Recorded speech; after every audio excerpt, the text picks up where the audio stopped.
Chaque enfant qu'on enseigne est un homme qu'on gagne. C'est vous qui avez raison de nous suivre. Bonsoir et bienvenue. La ministre des Affaires sociales, Véronique Toye-Fondé, appelle à redoubler d'ardeur pour le bien-être des enfants.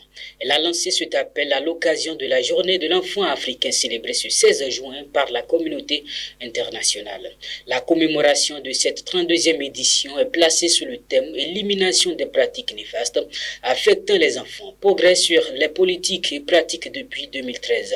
Cette journée, faut-il le rappeler, a été instituée en 1991 par l'Union africaine en mémoire des centaines d'enfants massacrés lors du soulèvement du 16 juin 1979 à Soweto, en Afrique du Sud.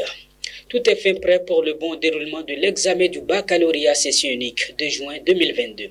C'est l'assurance donnée par le directeur de l'office du bac, Alphonse Da Silva, après avoir échangé avec la ministre de l'Enseignement supérieur et de la Recherche scientifique et celui des enseignements secondaires, techniques et de la formation professionnelle. 77 416 candidats sont attendus lundi 20 juin prochain pour le premier diplôme universitaire. Hors de nos frontières au Sénégal, le préfet de Dakar a interdit une manifestation de l'opposition contre le pouvoir prévue demain vendredi dans la capitale.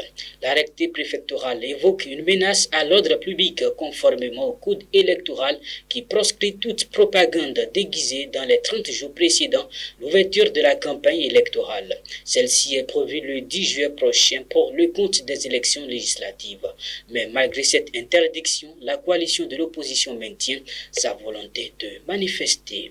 En sport, le Bénin a été battu hier par le Burkina Faso 2-1 lors de sa deuxième sortie au tournoi FOAB U17. Les étalons cadets ont pris ainsi la tête de groupe B avec 6 points devant leur homologue béninois qui totalise 3 points à égalité avec la Côte d'Ivoire.